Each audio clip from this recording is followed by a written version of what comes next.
हरे कृष्णा। तो आज हम डिस्कस करेंगे ईशोपनिषद का पहला मंत्र। कल हमने डिस्कस किया था, ईशोपनिषद का पहला ही मंत्र डिस्कस किया था, लेकिन उसकी पहली जो पंक्ति है उसके ऊपर डिस्कस किया था। क्या किया था? ईशा आवास्यम इदम सर्वम यत्किंचाम जगत्याम जगत। इस पंक्ति के ऊपर हमने डिस्कस किया था कि ईशा आवास्यम का अर्थ है भगवान के द्वारा नियंत्रित है। क्या नियंत्रित है? इदम सर्वम यानी यह सब क्या? यत्किंचम जगत्याम जगत, इस ब्रह्मांड में जो जड़ और चेतन वस्तु है, सजीव वस्तु हो या निर्जीव वस्तु, भगवान के नियंत्रण में है। भगवान इसके स्वामी है, भगवान की यह संपत्ति है। तो आज हम डिस्कस करेंगे उसकी दूसरी पंक्ति क्या है? तेन त्यक्तेन भुंजिता मा गृध कस्यस्वित् धनम। तेन त्यक्तेन का अर्थ है, क्या अर्थ है कि भगवान ने हमारे लिए जो वस्तुएं अलग से रखी है उसका हमें स्वीकार करना चाहिए। माँ गृध कस्यस्वित् धनम, इसका अर्थ है कि जो वस्तु हमारे लिए नहीं है, किसी दूसरे की है, उसका हमें स्वीकार नहीं करना चाहिए। तो प्रश्न यह हो सकता है कि हमें इस मनुष्य के लिए, मनुष्य समाज के लिए भगवान ने अलग से क्या रखा है? तो बुद्धिमान व्यक्ति समझता है, जो बुद्धिमान व्यक्ति क्या समझता है कि भगवान इस संपूर्ण जगत के स्वामी है और व्यक्ति को क्या करना चाहिए? भगवान की व्यवस्था समझना चाहिए। अभी उदाहरण एक है, इसके कमेंट्री में प्रभुपाद उदाहरण देते हैं, गौ माता का उदाहरण देते हैं, गाय का उदाहरण देते हैं। गाय क्या करती है? गाय हरी हरी चारा खाती है, हरा हरा घास खाती है। घास हरा खाती है लेकिन दूध देती है कौन सा? सफ़ेद देती है। तो यह भगवान की करनी है, इसे समझना चाहिए। हरा घास खाती है लेकिन दूध देती है सफ़ेद देती है। तो गाय का खाना क्या हो गया? गाय का आहार क्या हो गया? घास। लेकिन हमारे लिए क्या है?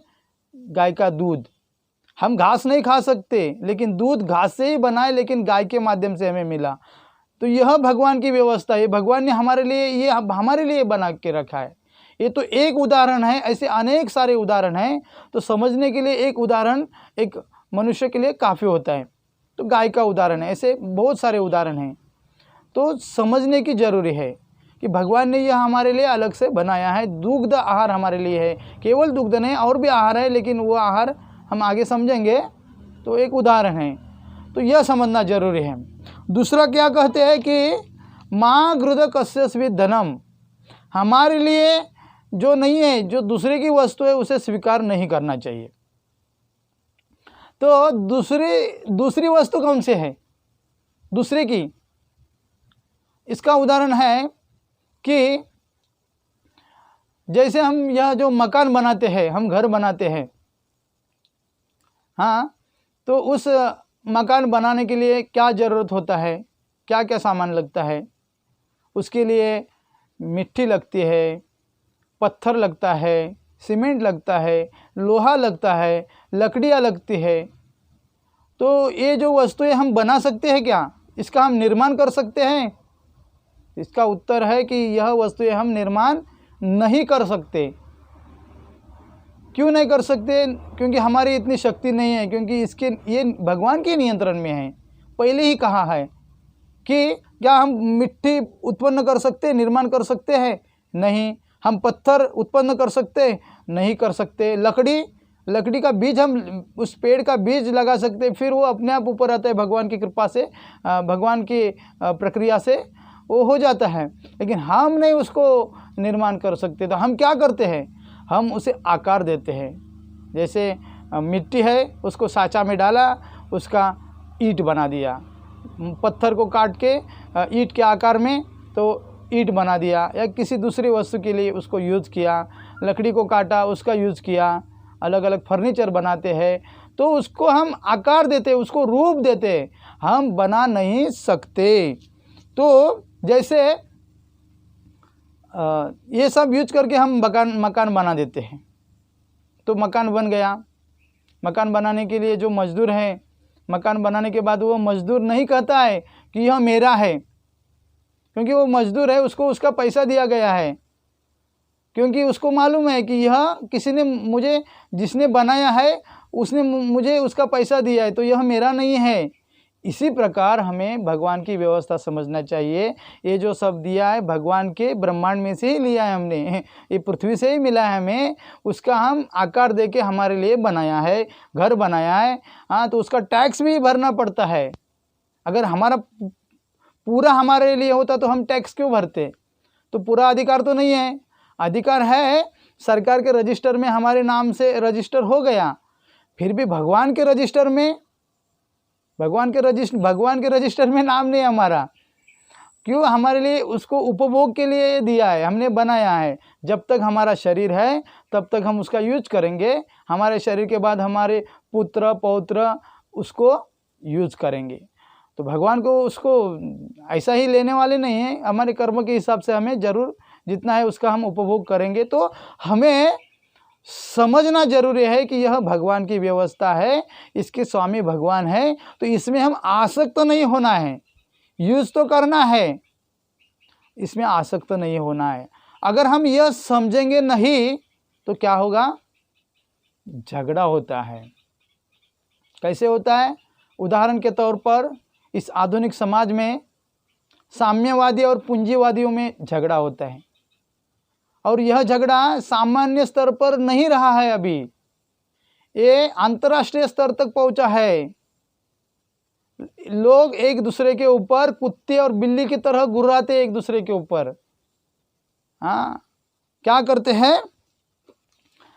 अगर साम्यवादी हो या पूंजीवादी हो, अगर ये दोनों भगवान के स्वामित्व की क्या करेंगे? नहीं मानेंगे भगवान का स्वामित्व, तो क्या होगा? अगर स्वामित्व नहीं मानेंगे तो दोनों का विनाश हो सकता है। ऐसे तो कई लोग भगवान का अस्तित्व ही नहीं मानते हैं। क्यों नहीं मानते हैं? क्योंकि उनका दुर्भाग्य है, दूसरा कुछ नहीं है। अगर किसका दुर्भाग्य है वही नास्तिक है, वही भगवान का अस्तित्व नहीं मानता है। तो अस्तित्व का हम आगे चर्चा करेंगे। यहाँ भगवान के स्वामित्व की जानकारी दी है इस श्लोक में। तो भगवान का स्वामित्व दोनों को मानना पड़ेगा, नहीं तो दोनों का विनाश हो सकता है। कैसे हो सकता है? दोनों के पास क्या है? दोनों के पास अण्वास्त्र है, नाभिकीय बम है। अगर झगड़ा हुआ तो दोनों एक दूसरे पर फेंक सकते हैं और दोनों का विनाश दोनों का हो सकता है। तो इसलिए इस ईशोपनिषद में क्या कहा है? इस ईशोपनिषद का हमें पालन करना पड़ेगा। ईशोपनिषद के आदेशों का, उपदेशों का हमें पालन करना पड़ेगा हमारे जीवन में, क्योंकि यह मनुष्य जीवन हमें कुत्ते और बिल्ली की तरह झगड़ने के लिए नहीं मिला है। हमारे लिए इसके लिए नहीं मिला ये मनुष्य जीवन। हमें मनुष्य जीवन का ध्येय समझना चाहिए। हाँ, क्योंकि वेद शास्त्र जो पुराण है, वेद शास्त्र जितने भी शास्त्र है, यह कुत्ते बिल्ली के लिए नहीं है, ये मनुष्य के लिए है, मनुष्य समाज के लिए है। हाँ, कुत्ते बिल्ली इसे समझ नहीं सकते, उसे समझने के लिए उन्हें उतनी विकसित बुद्धि नहीं है। वह बुद्धि केवल मनुष्य के पास है। तो मनुष्य को इसका यूज करना चाहिए, उसमें लगना चाहिए उपदेश का पालन करने में। कुत्ते और बिल्ली क्या करते हैं? अपने निर्वाह के लिए किसी पशु का शिकार कर सकते हैं,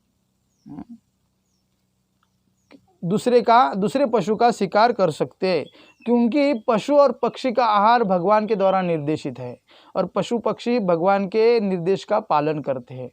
हाँ, जैसे कैसे पालन कर सकते हैं? उदाहरण के अनुसार एक शेर है या बाघ है। शेर क्या करता है?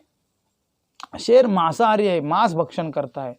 वो रोटी चपाती नहीं खाता है, वो चावल नहीं खाता है, गेहूँ नहीं खाता है, क्योंकि उसका आहार मांसाहार है, वो केवल मांस भक्षण करता है। और शाकाहारी प्राणी क्या करता है, घास खाता है, वो मांस नहीं खा सकता। तो ये भगवान के द्वारा निर्देशित है उनका आहार। तो अगर वो वध भी करेंगे, किसी प्राणी का पशु का शिकार भी करेंगे तो उनको उसका पाप नहीं लगता है। लेकिन मनुष्य ऐसा करेगा तो उसे पाप लगेगा, उसको दंड भोगना पड़ेगा, क्योंकि मनुष्य का भी आहार भगवान के द्वारा निर्देशित है। अगर अपनी जिह्वा के लिए, अपने जिह्वा के स्वाद के लिए अगर मनुष्य किसी पशु का हत्या करता है या शिकार करता है, वध करता है, जो भी समझो, किसी पशु को मारता है, उसका मांस भक्षण करता है, तो उसे दंडित होना पड़ेगा, क्योंकि मनुष्य का आहार मांसाहार नहीं है। हाँ, तो भगवान ने अलग से रखा है, उसके लिए शाकाहार है, शाकाहार उसका शाकाहार ही है, उसको वही खाना पड़ेगा। ठीक है, तो मनुष्य केवल शाकाहारी बनकर पाप से मुक्त नहीं हो सकता है।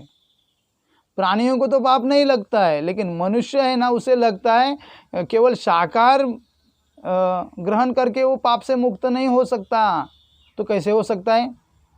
क्योंकि प्रकृति का नियम है, जीवस्य जीवनम, एक दूसरे का आहार है, एक दूसरे के ऊपर डिपेंड है, आधार है। ठीक है, तो शाकाहार में भी जीव है। अगर कोई कहते हैं कि शाकाहार में कोई जीव नहीं है, जीव नहीं रहेगा तो बढ़ेगा कैसा? हाँ, वो बढ़ेगा, जीव रहेगा तो ही इसमें चेतना है ना, तो चेतना का अस्तित्व है, यानी उसमें आत्मा है। हाँ, तो वो सजीव है, तो उसमें जीव है। ठीक है, तो उसको हम शाकाहार भी करेंगे तो भी हमें पाप लगता है, तो हमें क्या करना चाहिए? क्योंकि मनुष्य के पास विकसित बुद्धि है, हमें शास्त्र के माध्यम से हम समझ सकते हैं, और प्रकृति के नियम के कार्य हमें जानने चाहिए, और वैदिक शास्त्रों का अध्ययन करना चाहिए। किसी प्रामाणिक गुरु के द्वारा हमें वो शिक्षा ग्रहण करनी चाहिए, और भगवान का भक्त बनना चाहिए। मनुष्य को क्या करना चाहिए? हर वस्तु भगवान को समर्पित करनी चाहिए, भगवान को अर्पित करनी चाहिए। जैसे हम शाकाहारी से जो अन्न बनाते हैं, उसे भगवान को भोग अर्पित करना चाहिए, फिर प्रसाद के रूप में उसे ग्रहण करना चाहिए। हाँ, और भगवद गीता में कहा है, 3 अध्याय के 13वें श्लोक में भगवान कहते हैं कि जो अर्पण नहीं करता मुझे, वो केवल पाप भक्षण करता है। तो हमारा प्रयोजन यह है कि प्रकृति के नियम का पालन करने वाला भगवान, इसमें भगवान को ऐसा व्यक्ति पसंद है कि जो राग द्वेष से मुक्त होकर सौम्य रहने वाले भक्त का भगवान स्वीकार करते। ऐसे भक्त का कैसे? प्रकृति के नियम का पालन करता है, राग और द्वेष से मुक्त है और शांत रहता है, स्थिर बुद्धि रहता है, ऐसा भक्त भगवान को भगवान उसे स्वीकार करते हैं। तो और वह व्यक्ति भगवत धाम जाने का अधिकारी होता है।